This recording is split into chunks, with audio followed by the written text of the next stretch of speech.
The rankings are out, and Arizona checks in at 21 on one poll. How do we feel about that? Is there a chance that Arizona can outperform that?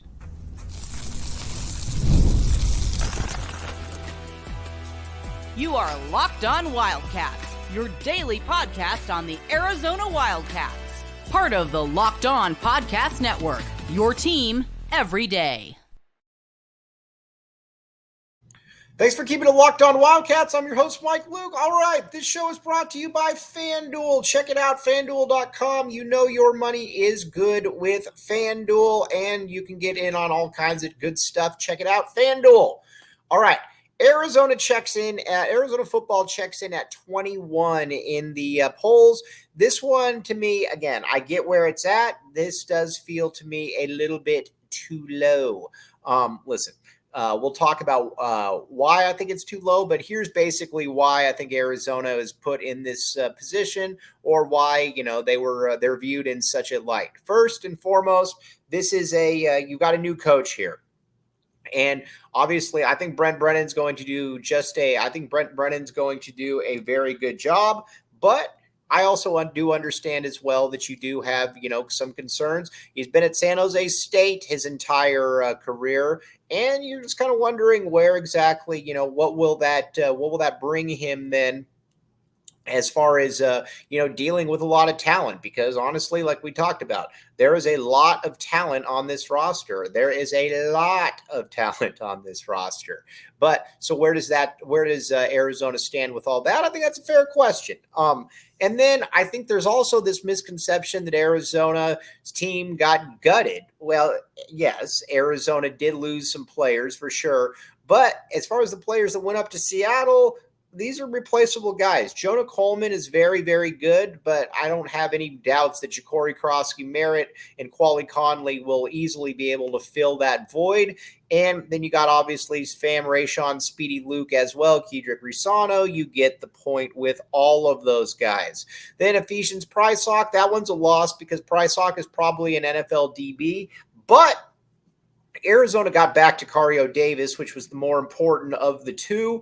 And looking at the roster, you look at a Marquise Groves Killebrew, you look at somebody like a Traden Stukes, they should be able to fit in just fine there. So I don't worry too much about that. Now, I think some of the attrition, I think, is a little bit of an interesting point in that, some of the other guys you lost to Tia Savea and a Big Bill Norton to Texas, but Arizona also is bringing in a Chuba May. You're also obviously you've got an Isaiah Johnson as well, who I expect to start, a Kevon Darton. So those parts were pretty much put there as well. So let's just kind of look at the roster then and just talk about kind of the strengths and where maybe what we're missing here. And obviously the strengths are the offense. This offense should be outstanding. Through camp, Noah Fafita has looked the part in spades, and we talked about this a little bit before, but his arm looks stronger. His arm actually looks considerably stronger. He's winging the ball 50 yards across his body in the air, and he's got a plethora of targets to be able to get the ball to. And I think that's something that you look at and you're like, okay, that's pretty impressive stuff. The guys that are catching the ball, there's a ton of different options for him to be able to catch the ball. Obviously, about T-Mac. T-Mac is back, and he's now going through drills. He's not going to be doing any live hitting or anything, but he's been working out on the sideline, and he's now going through drills. You get the sense that T-Mac is going to be ready. T-Mac is going to be fully ready to go. I would be stunned if he is not. Then you also, obviously, Jeremiah Patterson has been a massive, massive revelation here in camp. He just looks awesome. He looks a little bit different. And he looks like the kind of player that I think you're hoping can replace some of Jacob Cowing's production. And quite frankly, I expect him to be able to replace some of Jacob Cowing's production. I think that's definitely going to be the case. Then with at the tight ends are absolutely loaded. This is one of probably the deepest tight end units that we've ever seen at Arizona, and I expect them to play well, and I expect them to look the part this entire time. You got 5 or 6 players that can all play, from Roberto Miranda to Dorian Thomas to Sam Olsen. And then the one that we're really going to talk about in a second, Kean Burnett. You've got a lot of different players. Now, Kean Burnett has looked incredible this entire camp. And I don't know that we should really be totally surprised by that. This is a young man, keep in mind, that was obviously a mid-level 4-star player coming in here, was committed to USC. Arizona got him to flip, and he looks like he's going to be playing on Sundays. He is about 6'5", 250. He is, he's a mismatch, and he can get vertical. A lot of times you get tight ends and they can't really get vertical. This young man can get vertical. He has looked like I said, he has looked incredibly impressive all throughout camp. And with as many tight ends as you have, I don't know exactly what the expectations should be for Kean, but I think that, you're going to look at a bunch of tight ends that are probably going to catch between 200 to 400 yards and probably, 3 to 6 touchdowns. It wouldn't surprise me at all if you've got multiple tight ends that catch, that have 5 or 15 catches on the year, but 5 of them are touchdowns. The tight end position is going to be used a lot. And you lose Tanner McLaughlin, obviously, off to the NFL, but I don't think you really lost a ton. Because the amount of talent that this team has at that position is absolutely mind-boggling. It's like I said, it's incredibly impressive. So you've obviously got that, and then the offensive line. Obviously, Leif Magnuson has been out, but you seem to have found an answer at left tackle in Rhino again. This does a big part of this is what happens when games actually start. And, we've seen that before. We've seen guys that have not looked great, but then we've seen guys that look great in camp, but then once camp starts, they don't play the part. They don't look the part, whatever the case may be. These, Rhino has been that dude. Now, I think one guy that we need to keep an eye on too is Alexander Deuced, maybe giving it a little bit of a Deuced boost on the offensive line, putting him into that guard position. He's a massive guy. I think at tackle, he was probably a little bit miscast. I don't think that he necessarily has the feet or the quickness, but at guard, he's looked fairly solid. He has looked like, he has looked the part of a player that you're like, okay, could see you winning some games with him at that guard spot. So we will find out what that, how that plays out. But so far, so good. So Deuced is giving you a little bit of a boost. Obviously, you got Ryan Stewart in as well. The O-line, even 4 or 5 days ago, was a big concern for me. And I mean, it still is a concern, but you at least seem to have some viable options. There's some guys that we've talked about before. I just don't think that you could probably put out on the football field, but there's also a lot of guys that you can see being good. And right now, I think Rhino is the dude that they feel really good about. There's no excuse for me, in my opinion. This offense should be one of the top 10 offenses in the country. You've got an elite level signal caller. You've got a plethora of weapons around him. And I think the line should be more than good enough, especially too, if you're going with some 2 tight end sets from time to time.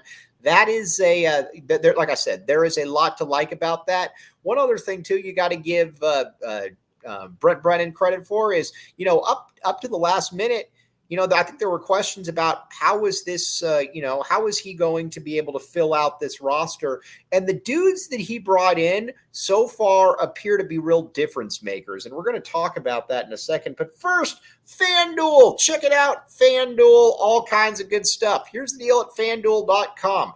You can bet on sporting events before the game. You can bet on futures. You can bet on all kinds of stuff. Check it out at FanDuel.com. It's another one of these ones where you will thank me later on it. With FanDuel, your money's good and it's fun. It's like I said, if you're watching a sport that you don't have a ton of interest in, But FanDuel says, hey, put a little bit of money in. Guess what? All of a sudden it becomes kind of interesting. So again, check it out, FanDuel.com. Thanks for keeping it locked on Wildcats and making this your first listen of the day. I am your host, Mike Luke. All right, like I said, I think a big question that so many had with Brent Brennan is you inherited a very talented team, but what kind of pieces were you going to be able to get in here to be able to, kind of take this to the next level, to be able to, fill some gaps. And listen, on the offensive side, he's brought in difference makers, guys that are going to play. Quali Conley is going to be difficult to keep off the field. You can easily see why he was so productive at San Jose State. He gets into creases. He can, he's not necessarily, although he's had some really long runs, he's not necessarily next level fast, but he sets up his blockers well. He is a natural running back, and I think that that's something that you either have or you don't. And I think that he clearly has that. Ja'Cory Crosby-Merritt, we've been over a ton. He is. I expect him to be in the NFL next year. So those two you did a very nice job filling in. Then on at the tight end position, you also bring in somebody like a Sam Olsen, who's been very, very good in camp. And at that other, other receiver, Jeremiah Patterson. I'll be honest with you. I didn't expect anything out of Jeremiah Patterson, but so far so good. And he has looked electric. He's been a little bit of a jitterbug. So the offense, I don't have a ton of question marks. Again, the O-line is certainly a question still to a certain degree, but I feel much better about the O-line than I did even this time last week, just because it looks the part and it looks like there's starting to find some synergy in play. Now, on the defensive side, I think there's this kind of misconception about Arizona that, you lost a lot of players. You did lose a lot of players. I get that.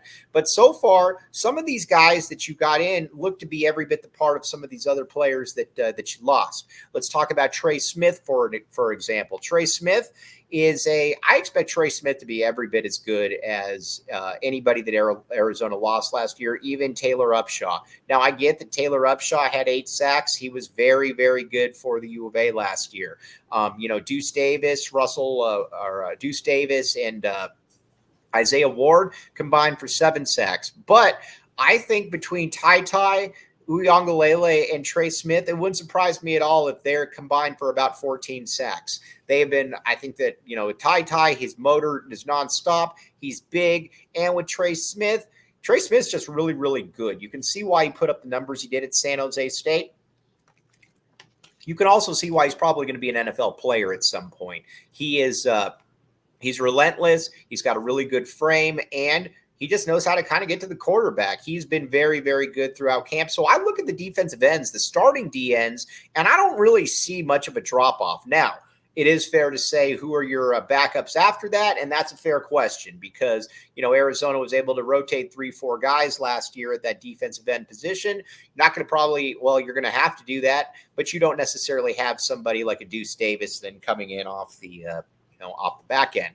And then the D tackle. What was really interesting last year about Arizona with the defensive tackles was you had a million of them, and they could all play in different ways. You had Sione, you had Tyler Manoa, you had Big Bill Norton, BBN, you had Tia Savea. You had a lot of different players that could all play in different, manners. That's you're going to have to see that this year. Chuba May is massive. It's 6'4", 355 pounds, whatever the case may be. He is one of the handful of biggest players I have ever seen at the U of A. Him and Isaiah Johnson are going to be your starting D tackles. And Isaiah Johnson, well over 300 pounds as well. So the idea that this is going to be a small unit is silly, but there are some questions certainly in play. With Chuba, it's, he did this at UC Davis. It's a lot different going to be doing this at the Big 12. Isaiah Johnson's got to stay healthy. Behind them, it's interesting because I like Bear Anderson and I like Kevon Darton, but they're definitely smaller. You look at them and they look a lot smaller than those other guys. I think with Darton, you hope that productivity that he had at Syracuse in the ACC can translate to the next level. because, again, he was able to do it in a conference that I think is probably comparable to the Big 12. And so I think you're hoping that, them as your backup options can do something. But, the line, I don't expect the line to be nearly as good as it was last year, but I also don't expect it to suck. And I also think that there's going to be ways that this team can look past some of that. And I think there's ways that this team can look past some of that and continue to grow as it is. I think at the linebacker spot, I think Arizona is going to be better. Listen, what Arizona did last year, you had Jacob Manu, who was an All-American type player. But what they were also very smart, what they were able to do is you realize some guys just weren't really good enough. A Daniel Haimuli, players like that. So you got Martell Irby in the box. What Arizona's going to do, I think, with Owen Goss is going to be much, much the same. Heck, even a Dalton Johnson or a Genesis Smith. You have such a deep defensive back unit that getting those linebackers in, I think is going to be, are those guys into the linebacker level is going to be paramount. And I think that they're going to be able to make up for a lot of that. I really do. I think that you're going to see a lot of different players in there. Obviously, Jacob Manu is an absolute stud. We know that. But I look for the defensive backs on this team. I think that's where people are really sleeping on this defense, because the defensive backs, you have a ton of different dudes, and they can all play at various degrees. With Tacario Davis, we know Tacario Davis is probably going to be a first-round pick, and if he's not, he's going to play in the NFL in some capacity. He's at one of your corners, obviously, and then in the nickel or on the outside, Traden Stukes, he's obviously proven he's a thumper. He can, he can get to where he needs to get on the field. But then, man, you look at those safeties, and we'll get back to Marquise Groves-Killebrew in a second. But you look at those safeties, and there's a lot to like about those guys. Dalton Johnson, kind of that quarterback of the defense in the backfield. When Dalton Johnson is in the game, Arizona just looks different. Arizona plays different. And so you have that aspect, obviously. And then Gunnar Maldonado, Gunnar Maldonado. He became an absolute monster at the end of the season. Both these guys are big hitters. Both these guys have no problem mixing it up to a certain degree. And then you throw Genesis Smith in there as well, another guy that has absolutely no problem. And then, like I said, Owen Goss. I think you're going to have a lot of players that are going to be near the line of scrimmage. And like Dwayne Aquina said, the biggest thing for him is getting his best players on the field. And I think you're going to see that with Arizona and getting your best players on the field. That's what they want to do. And I think it makes obviously a ton of sense to be able to do that. And then on the opposite side, Marquise Groves-Killebrew. This is an interesting story. There's a player that obviously is committed to Georgia, Louisville. He was playing through a hernia, and nobody was able to find it except the Arizona doctors. Arizona doctors were able to find it, and he's looked really good. When you watch Dwayne Aquina coach him, you can tell that Dwayne Aquina has very high expectations for this young man. Dwayne Aquina, in my opinion, is probably the best defensive backs coach in college football history. And if he's not, he's right there. And he's worked a lot with Marquise Groves-Killebrew. And I think that to me is kind of your defensive backs. And, that's one of the better defensive back units in the entire country. Tacario Davis, Traden Stukes, Owen Goss, Dalton Johnson, Gunnar Maldonado, Genesis Smith, then Marquise Groves-Killebrew. I think that gives Dwayne Aquina a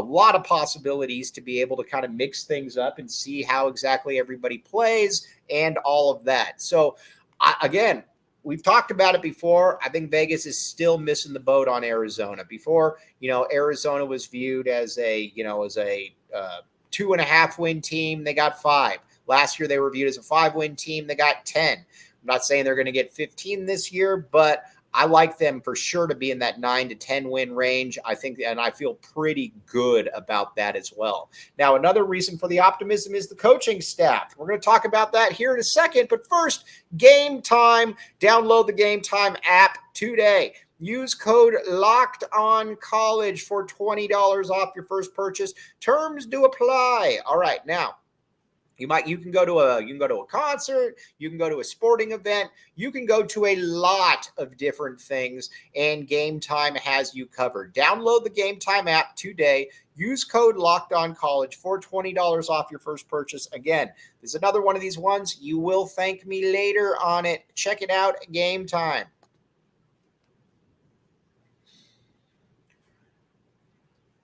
Thanks for keeping it locked on Wildcats and making this your first listen of the day. I am your host, Mike Luke. Okay, now let's talk a little bit about the coaching staff and college football playoff hopes. I think with this coaching staff, I like it. I like everything about it. Listen, a huge fan of Dwayne Aquina. Super happy that they made him the defensive coordinator. I love his energy. I love his attacking style. I think that he is going to be absolutely perfect for what Arizona wants to do. And again, if you give that man a lot of defensive backs, he's probably going to figure out exactly how to best to work those. So Dwayne Aquina, yes, please, another one.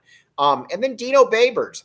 My only question with Dino Babers was he going to be, was he going to be invigorated? Was he going to be ready to, get this one going? Because again, he's got a lot of talent at his disposal, and you can tell that he knows that he's got a lot of talent at his disposal. They've done a lot of different things, a lot of 2 tight end sets, lining up guys out wide, lining up guys in the slot, pistol formations, a lot of different things that you can see that he knows that he's just trying to get the best out of his players. And so there's obviously that. And then Brent Brennan, and I said it a bunch of times, and I'll continue to say it, I have a hard time seeing Brent Brennan fall flat on his face. Now, listen, will he be a great coach? Who knows? But there's no way that this man with a lot of talent is just going to stink. You look at how resourceful he was at San Jose State, what he was able to do, and I think going forward, and you're looking at a coach that I think just I think there is a reason that I don't believe that he has a low basement, I guess, for lack of a better term. I feel that, worst case for him will be like 6-win seasons. It's not going to be like a Sumlin or a Makovic where you peter out and you got like 1 or 2 wins and you're like, ooh. I don't think that that's going to be the case at all for Brennan. Again, he's got a resourceful nature to him. I like the coaching staff a lot. And those 3 guys, I think they have a good rapport with each other, and you just feel good watching them, knowing that they can probably cook something up. And again, when it comes to the college football playoffs, I expect this team to be in the college football playoffs. Watching this squad, you can just see that the talent is there. We've seen a lot of bad football teams come through the University of Arizona, and when we've seen it, we've known that this is going to be a long year. This is not a bad football team. This is a team that I think has a ton of potential to it. And there's not a lot of real glaring weaknesses. And I think that's a big part of this as well. You don't really see, when you look at it, there's nothing out there where you're like, oh gosh, there is no way that Arizona's going to be able to get by this. Arizona just doesn't have that. Now, some things might not be as strong as others, but there are some real strengths and some, and like I said, there's nothing where you're like, wow. So again, I got high expectations for this team. I expect this team, I think they're going to be in the college football playoffs. I think they're going to surprise some people, and I think it's going to be a lot of fun to watch in the process because it's a really good group of guys. It's a fun group, and it's a bunch of guys that all get it. Now, next week, we're going to be talking a lot about the Polynesian connection here. You got a lot of these players, some of these best players on the team, many of them Polynesian. We're going to continue to see what Brent Brennan does with that. He obviously, under Dick Tomey, that was a big part of it. And Jed Fish, to his credit, Jed Fish did a lot of that as well. And like I said, there is a lot to be impressed by with all of that. So I look for Arizona to continue to do that. So we're going to talk a lot about that Polynesian connection. But like I said, big expectations for Arizona. I feel that 21 is too low, and we're going to talk about that. We'll continue to talk about that throughout the week. But as always, bear down, back the A, and thanks for making Locked On Wildcats your first listen of the day.